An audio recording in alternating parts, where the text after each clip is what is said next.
Okay, let's recap the emphasizer min, starting with a definition. So what is an emphasizer min? Emphasizer min is a min that attaches to a role in the sentence. What do you mean by a role? Doer, receiver, before or after is. Right. And it swallows its label. Right, so the two things it does is what? In the Arabic, it swallows the label. And then in the English, it adds not a single. Right, in the translation, it'll add the meaning, not a single. Good. Okay, so how does the emphasizer min translate?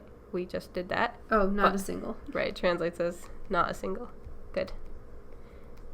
An emphasizer min can appear in either a negated sentence. Good. Or a question sentence. Right, negated sentence or question sentence.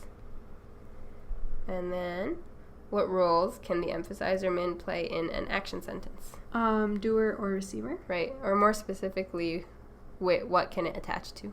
Right, because we said that it attaches to either the doer or the receiver. Okay. Okay. And then, how do you recognize the role of an emphasizer min in an action sentence? The same way you recognize the role of a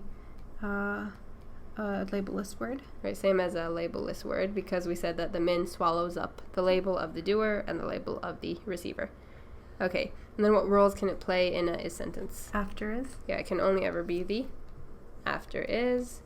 And then how do we recognize its role in a is sentence? We know that it can only be an after is, but how do we know that it's an emphasizer min in an is sentence? Well, we'll have a list or a string of TLDRs. Right, it's usually a string of TLDRs. And usually it starts with the TLDR li, so it will usually be like someone doesn't have a single something. Yeah, it usually starts with the TLDR li, which is the one that indicates belonging.